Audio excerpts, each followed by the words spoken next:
No, Dad, we've got it all wrong again. After the Game Week 2 weekend, our predictions are looking disgraceful. Tell you what, I still can't believe that Rooney was on. I know. 4 points, and what a brilliant lad he is there. Dad, the Premier League surprises again. What isn't a surprise is you're ahead in the points. How many? Well, I got 6 this week, and so did you. But overall, I've got 20. You've got 11. The guests have got 10. I'm miles ahead there. It's embarrassing. The first one, which was the Friday night matchup between Nottingham Forest. Excuse me, that's my bit. Nottingham Forest 2, Sheffield United 1. Like a Visa mug. Like a Visa mug. We all predicted wins for Nottingham Forest, and we were right, Theo. And Forest this season have got to be targeting probably 40 points, and this is a great start. Early goal from Awanoi, and later on, Theo, Chris Wood, and I've been saying this, haven't I, all year. Chris Wood comes on and smashes it. Well, everyone always judges him. They say they need to look further into, better strikers from abroad, younger, more up and coming. But Chris Wood, you've always said it, Dad, 8 to 12 league goals. He'll keep you up. He'll score in important moments. And I was like, yeah, well, he's a bit Championship now. He's getting 1 year older. And you were right again. Awanoi, early goal. I think that's 6 consecutive league goals now. We need to start talking about him seriously in FPL. When Forest have a good run of games, he has to join the team. Yes, Theo, that is right. Another player I want to pick out, Serge Aurier, Theo. Yeah. He must have learnt something at Tottenham Hotspur and PSG. He got 2 assists, he got 2 key passes, a big chance. He is very creative, isn't he? So are there any benefits, any positives for Sheffield United to look back from this game? Gus Harmer. Yes. Got his goal, and what a goal. It's a curler. Now, we don't know much about him because we don't cover the Championship. We always hear things from commentary fans. He turned up on his first ever game. Lovely curling effort. That is a positive. Sheffield United, Theo, there's nothing positive to say yet. I think they're going to be in a relegation battle. The only thing that could save them, there's some really bad teams out there, Wolves, Everton and others. I predicted 1-0, which is a 1-goal difference. I get the extra point. You didn't get that, so I'm ahead so far. Let's go. Liverpool 3, AFC Bournemouth 1. We all predicted Liverpool wins, but we didn't predict a 2-goal margin. But Theo, 39 shots, 4 goals and a sending off. An exciting game. Iriola, I think he's going to do quite well for Bournemouth. I think he will keep them up. And even from the early minutes when Semenyo scored that goal, Jadon Anthony got a disallowed effort, they're going to do very well when they aren't playing very difficult matches. West Ham on the first game, then Liverpool. They're going to start picking up points quickly. They went 3-1 down, then McAllister was sent off. Bournemouth missed 2 gilt-edged chances. Yeah. This could easily have been a 3-3 draw. But going back to Liverpool, goals, of course, from Mo Salah, Diogo Jota, good pick for FPL, and the pick of the bunch, Luis Diaz. Mo Salah, yes, he picked up 5 points. People captained him and got more than Haaland, but the money you paid for him to be in your team, you're weakening not having another player in that position, and he's just not worth it this year. Very angry against Chelsea. He was really desperate to score in this Bournemouth game and still didn't do it. And when he got the penalty goal, it was saved, so you barely got any points. I think people should be clever about which picks you take with Liverpool. Jota, Luis Diaz, these are the sort of options I'd go for. They are, Theo, but I've got to say Virgil van Dijk had a really good game, both as a centre-back and as a captain. And Szoboszlai, I thought he was good as well. We all predicted a further from a close game, but we weren't right. And finally, a shout-out to Neto, the Bournemouth goalkeeper, 8 saves, including that penalty. Wolverhampton Wanderers 1, Brighton and Hove Albion 4. We all predicted Brighton wins, but by 3 goals. That is quite ridiculous, isn't it, Theo? Goals from Estupinian, 2 from Solly March, 1 from Mitoma. Which was the best goal? Definitely Karo Mitoma's opener. He just got the ball, he kept running. Now I know why he did his PhD on the art of dribbling, because the way he dribbled around Max Kilman, the final of 5 Wolves players he got past, it was astonishing. When you're running at that speed, to be able to change direction and use your agility in a Premier League football match, that is a skill that I don't think more than 10 players have in the world. Yeah. Seriously. Brighton right now under De Zerbi are better than they've ever been before. When do we start asking questions of actually finishing in the top 4? Absolutely, Theo. I think they could. Julio Enciso was magnificent. 2 assists, 2 key passes, 2 big chances created. When he's running with that ball, there's nothing you can do with it. Brighton are top of the league after 2 games for a reason. 8 goals scored, Theo. And I think they'll stay top of the league for as much as they want to. Back-to-back 4-1 wins. But talk about Wolves, Dad. Same old issue. They're not scoring enough goals. And when they did go from 4-0 to 4-1 right at the end, Hwang Ki-chan was surprised to score. Do you know the amazing thing about that game? 32 shots, Theo, 16 from both sides. Wolves cannot finish their dinner. Yeah. Fabio Silva was horrendous. I'm sorry, get rid of him now. Yeah, they need a goal scorer. They need someone who can actually do it. Matheus Cunha looked all right against Manchester United, did some good running, but no one's scoring the goals, and that is the issue. Matheus Nunes at the end, it was silly for him to get that red card, wasn't it? He threw over 2 players. There was no point for it. Stupidity, Theo. But going back to Brighton, I would say they're better than than Man United, better than Chelsea, better than Liverpool at the moment. Can they keep it up? That's going to be difficult. Fulham 0, Brentford 3 in the London derby. And Theo, you were the only one of the three of us to say that this would be an away win. Well done. I'm very happy about that. And I knew it would happen because Brentford are a level above Fulham. In all my predictions videos, I sat down here and said, look, Fulham are going to have a tough year without Adebayo and Mitrovic. And finally, a match represents the way they're playing. They couldn't handle Brentford.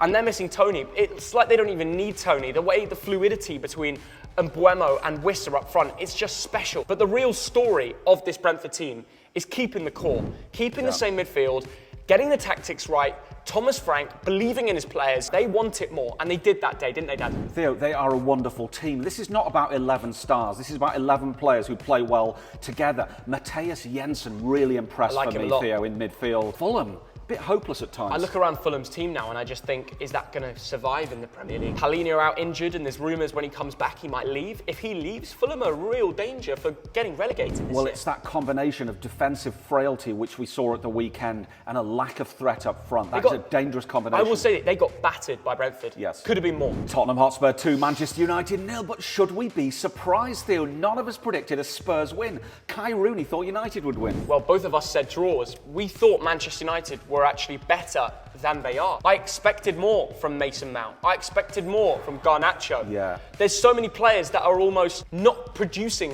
their price tag. Anthony missing that big chance, hitting the post. I know he hit the post, but they need to do something with all these signings. I think it's a combination of both, Theo, because Bruno Fernandes actually had a really good game. I think he had 4 key passes, created 2 big chances. I thought Bruno was good, I thought Luke Shaw was very creative as well. I think it was 6 key passes, something ridiculous like that. Rashford, there was very poor. They need to stop strikers, playing the guys who occasionally have got to bang in a goal, didn't turn up. Yeah, well, they got Forest at home next game, and they should batter that. They've done it previously, and Rashford needs to score. He can't be played down the middle. I saw Goldbridge say that this game should have been a draw, and the referee made loads of mistakes. No.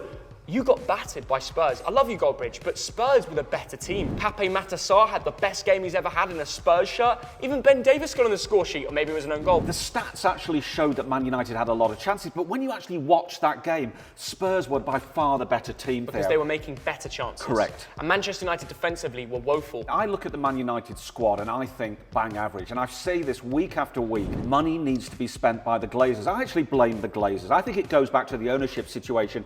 Are they going to sell the club or are they not going to sell the club? And if they do sell the club, you've got a new owner that comes in and spends money because they need to spend hundreds of millions on that squad. It's not one position, Theo. Dad, is Mason Mount going to flop? Because that was an awful performance. I'm not going to blame Man United's problems on Mason Mount. He had a poor game. He just didn't get involved, Theo. Seriously. I think he's out of confidence. He needs to just grasp the game the way that Phil Foden did. We'll talk about him later. Yes. Mason Mount needs to find the player that he was 2 or 3 years ago. Manchester City 1, Newcastle United 0. What a cracking game this was between 2 really good sides. And surprisingly, I was the only one who predicted a Man City win. When they created that half chance between Phil Foden and Alvarez, they were able to compromise. What a finish from the Argentinian. Brilliant finish, Theo. And you summarised the difference between these 2 teams in 2 words, Phil and Foden. He was magnificent. And I've been raving about this lad for the last 3 or 4 years, ever since he burst onto the scene. He has to do this week in, week out, because Kevin De Bruyne is injured. He was magnificent. Let's talk more about Rodri. 149 touches, Theo. He is all about the long balls, the tacking, the aerial duels. And I think 3 times he did 3 successful dribbles. What a player. Well, for some reason, I expected 4 goals in this game. I got that completely wrong. There wasn't much to talk about. Isaac was there in this game. City defensively, brilliant. Gvardiol, Akanji, excellent. Yeah, it's the game that I expected. It was tight. Newcastle were looking for a 0-0 here or a 1-1. They didn't quite get it, but they remain an excellent team. Aston Villa 4, Everton 0, the most one-sided scoreline of the day. And I feel really sorry for Kai Rooney. Thought it would be a draw. And he spoke, didn't he, touchingly, about how he likes Everton. He goes to watch them with his cousin. What a great guest. Yeah, he was born near there as well, and obviously his dad played there in the academy. We all know the Wayne Rooney story. Goals from Duran, Douglas Luiz on the penalty spot. Then we saw Leon Bailey get a great goal, and the opener, of course, was John McGinn, who's got himself. Disappointing, Theo. What? Duran only got 1 goal. Why? Well, if he'd got 2 goals, it'd be Duran, wouldn't it? Shocker. That's It's not even funny. John McGinn, though, had himself on his FPL team. Yeah, did he? And he scored. Fair play to him. You know when you back yourself? I actually rate that. I see a lot of FPL players from pro footballers who don't include even their own team in the picture. Yes. But this guy backs himself, and my God, did they smash it. No goals from Ollie Watkins. Ollie Watkins off penalties. He's no longer an FPL shout, is he? He's not, Theo, but I tell you who is, and it's Leon Bailey. Now remember, he came in when Jack Grealish was sold. I think he cost 30 million. He got a goal, an assist, a key pass, a big chance created. You need that creativity. And Villa, actually, I know they got smashed on day one. They're a good team. Last season, Everton's away record wasn't too bad. They didn't shed a lot of goals. So to lose 4-0 in the second game of the season, to be bottom of the league, what do you say? It's woeful for Everton. Are you worried about Sean Dyche's position at the club? Yes, I am, Theo. And he's a good manager and he's a good man. And I blame the ownership. Maybe they have not invested. Look at the squad, honestly. Go into transfer market. Look at the Everton squad and weep. It's not good enough. DCL's so unlucky to get injured again. I think it was concussion, so we could see him back shortly, and they need him back. The game was way more spread out than we predicted. Aston Villa are back, and Unai Emery, kudos to you. And finally, West Ham United 3, Chelsea 1. Oh, I forgot to tell you, Theo, some personal news. I sold my car. To who? To Luis Paqueta. Just sold my car. To Lucas Paqueta. Before we predicted it, it was the match of the debutants, and the biggest debutant that shined was James Ward-Prowse. Yeah. 2 assists for the first 2 West Ham goals. One was a corner, as expected, and one was a lovely through ball to Antonio. For a player that people weren't really after until right at the end of the transfer window. I can't believe he didn't have more interest. Agued scored a good goal, but lost it in the head to get red carded. So overall, I think Chelsea need more time to gel. Then they'll be more clinical. Yes, they dominated XG. Yes, they created a lot of chances. And yes, they've got a lot of potential. But they need to work on the training ground to turn that into goals. They got schooled by David Moyes. Raheem Sterling had a really good game, Theo. 7 dribbles, of which 6 were successful. He won the penalty, which Enzo missed. So on another day, Chelsea could easily have won this game. Penalties changed this game. Enzo went without confidence. You saw the way Paqueta put that into the back of the net. At the end, he was loving life. Caicedo, Dad, conceded a penalty in his 30-minute debut. What do you say for him? That is shocking, Theo. What is also shocking, you're going to have to walk to the airport now. You know why? Why? Because I sold my car.